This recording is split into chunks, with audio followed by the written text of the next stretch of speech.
Okay, what I'm going to do here is take the top heat spreader off my Ivy Bridge processor to replace with my own thermal paste because I'm just getting really bad temperatures. Right now the computer is running Prime 95 stress test, and you can see that one of the core is almost at 100 degrees, and you can also see that the difference between the top and the bottom core is over 30 degrees. This is an IR gun, and it's showing ambient temperatures are around 26, 27 degrees. Okay, now these bad temperatures aren't because I have bad mounts on my CPU cooler, because I actually mounted it several times and I tested at many different voltages, and it's consistently showing bad results. You can see here. Okay, and I was planning to overclock this processor to around 4.5 gigahertz, but the temperatures got too high, and I'm actually undervolting it right now to reduce the temperature. So right now it's only running about 4 gigahertz. Okay, so I'm going to take all this hardware apart and do the mod right now.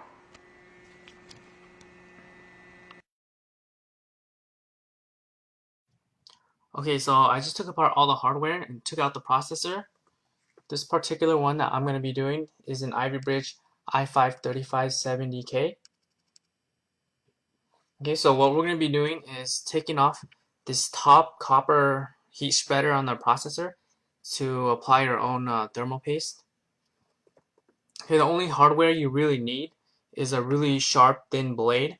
You don't want to use anything like a kitchen knife or a pocket knife because those are just too thick and probably not sharp enough. Okay, let's get started.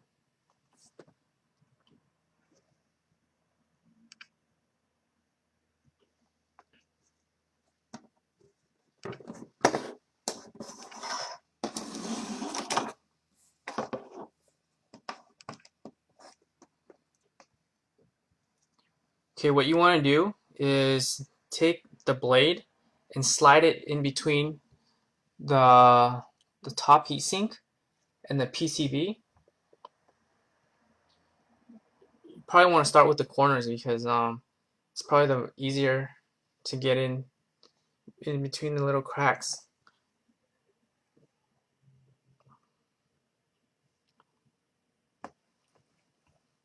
Well, a little safety tip first.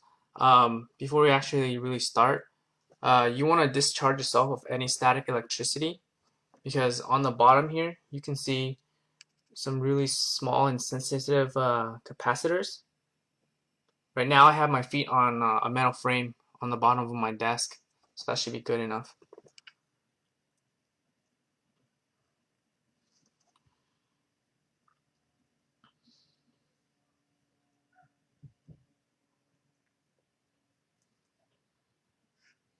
And when you push the blade in, make sure it's perfectly flat, because you don't want to dig the sharp blade into the PCB because there's little small traces that you can cut into.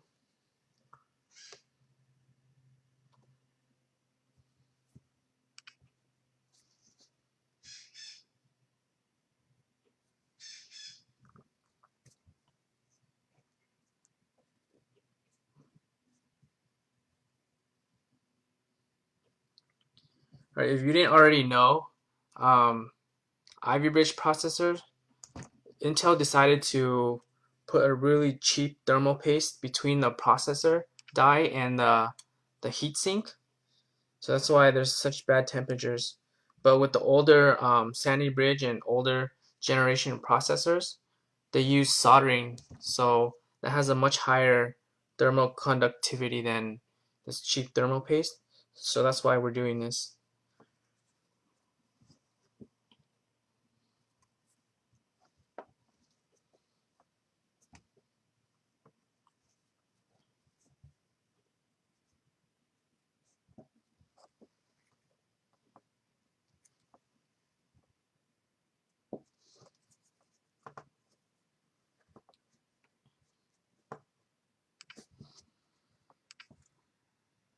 This is actually the first time I'm doing this. Um,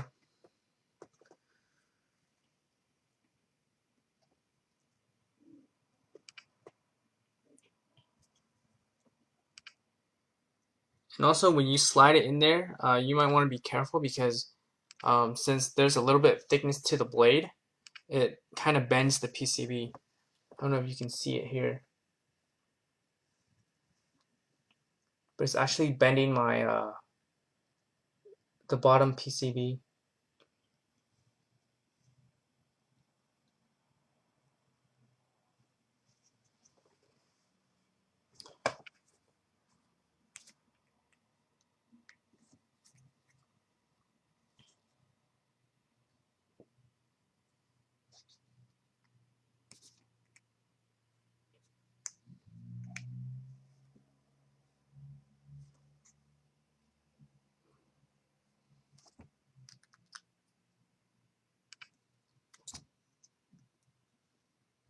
Alright, I got all my corners, and after you do the corners, what you can do is you put the blade in, and you can just cut along the whole edges like this, or you can wiggle it around, whatever is easier.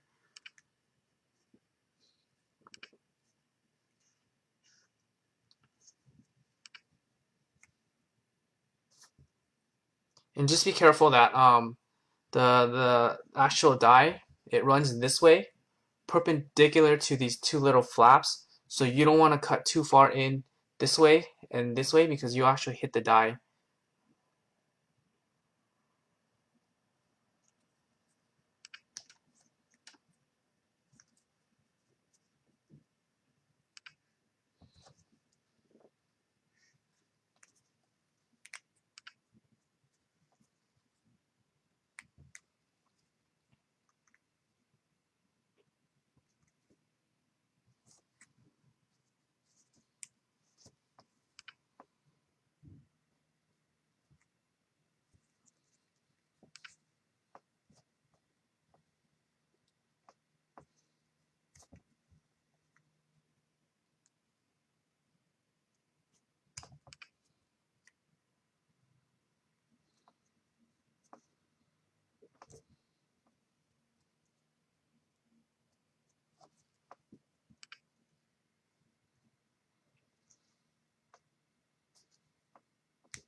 Alright, this side is done.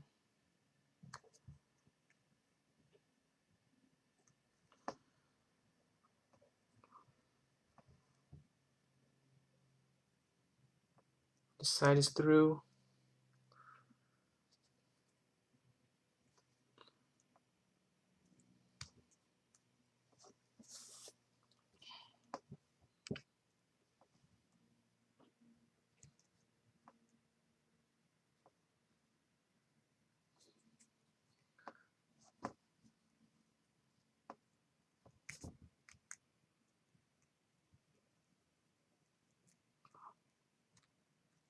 Okay.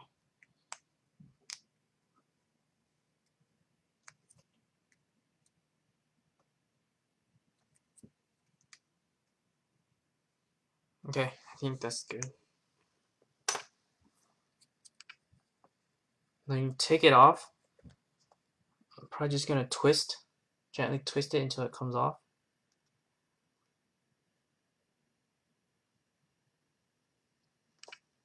Okay, there it is.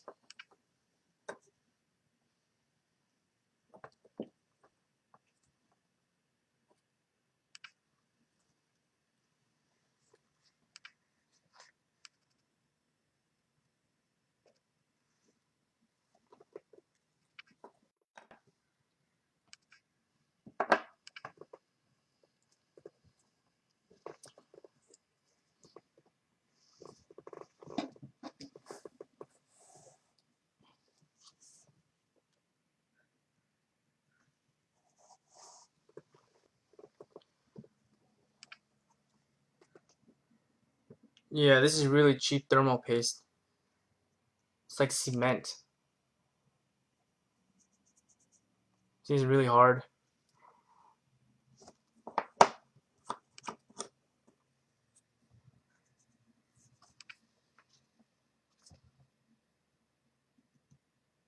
Okay, so you can just wipe it off.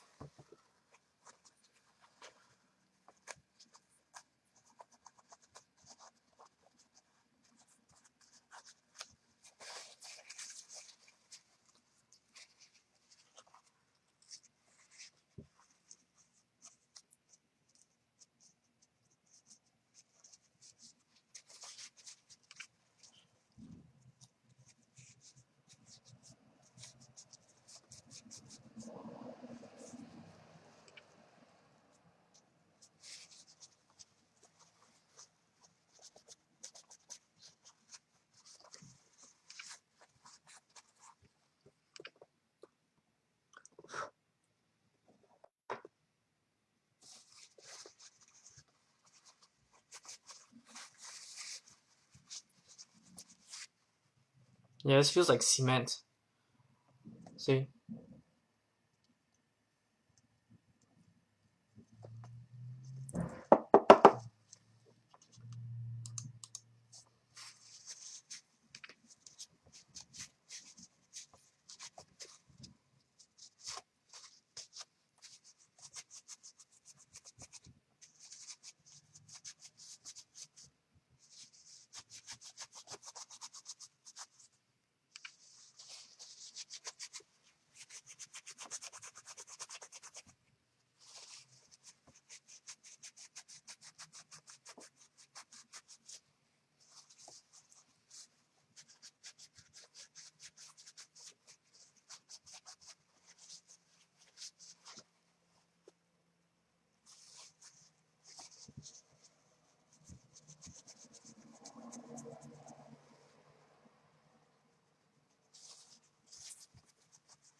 Okay, next, you'd probably want to clear.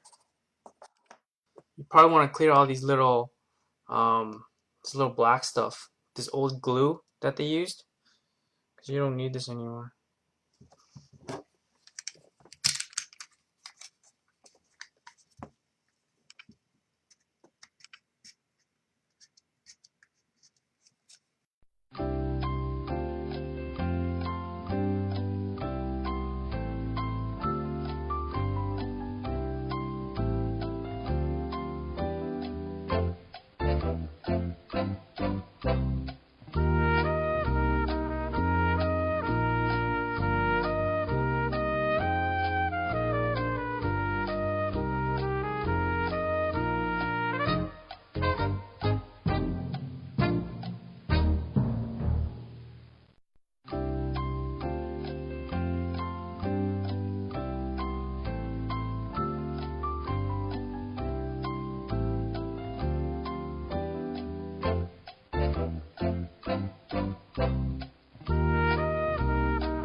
There, it's done.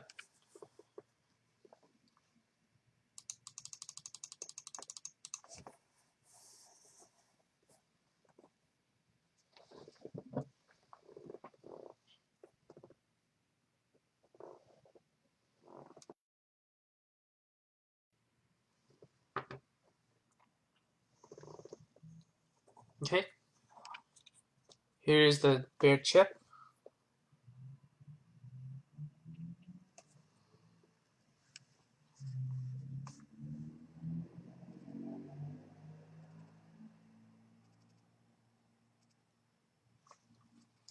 Now, we're gonna put thermal paste on it.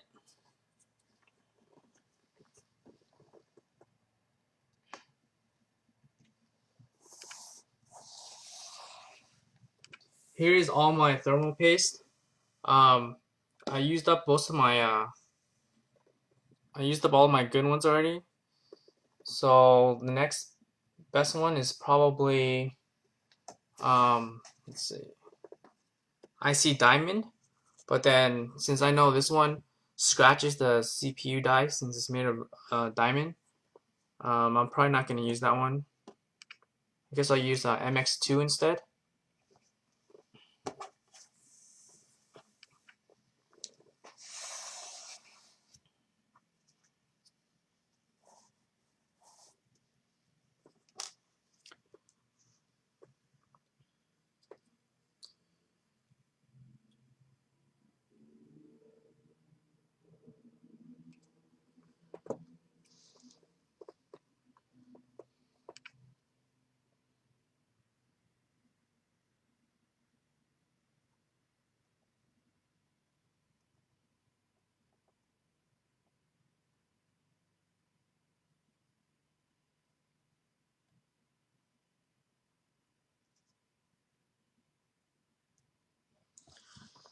This one I'll use a line method since the die is a rectangular shape. It's not a perfect square. Just put it in a straight line like this. Don't put too much. Okay, now let's put it onto the motherboard.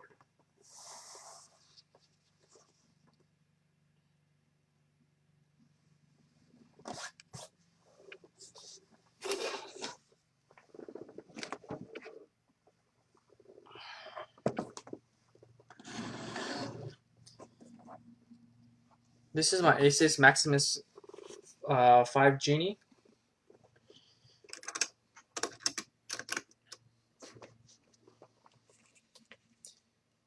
Now when you install it, you don't have to glue the top heat spreader back on. There's a retention bracket that just keeps it in place. So what you want to do first is put the die gently in the socket.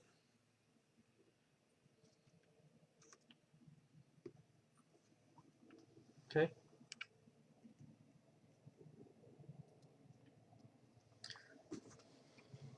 Just remember that there's two little notches here that it has to fit. Make sure it doesn't move around too much.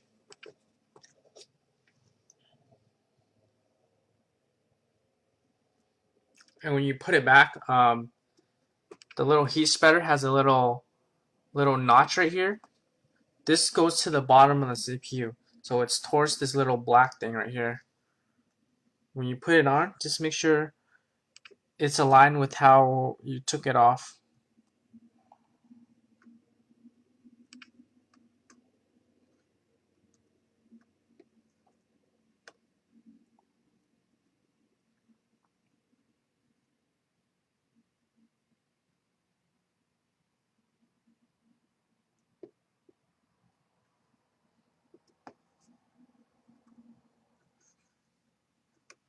Make sure it's straight.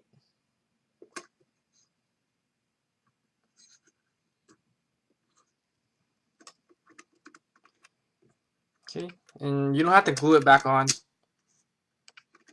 The little top bracket here just holds it down.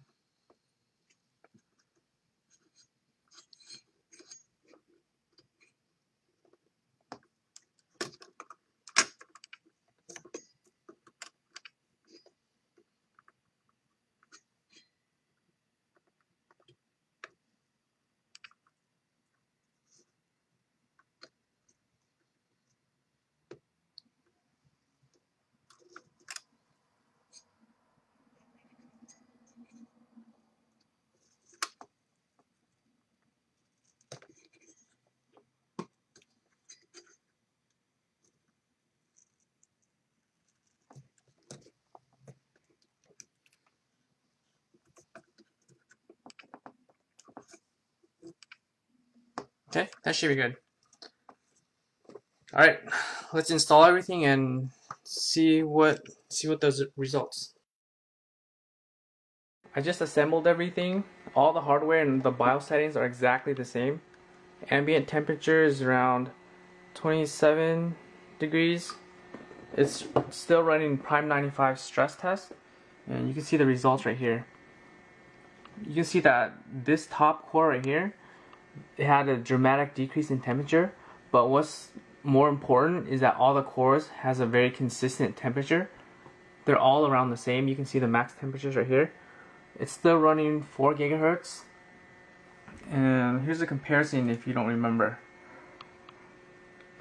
Okay, you can see that the first core right here, there's about a 40 degrees difference, and there's not that big of a difference between the coolest running core, but then keep in mind that I had to undervolt the processor just to get this temperature because the first core was running way too hot. It hit almost 100 degrees. I shouldn't even have to do that in the first place, which leads me to believe that I had a defective processor, but this mod seemed to fix that problem. Okay, the practical application of this is you can get a higher max overclock, or you can turn down your fans, which result in a more quiet computer. Okay, so I'm pretty happy with my results, and I hope this helps.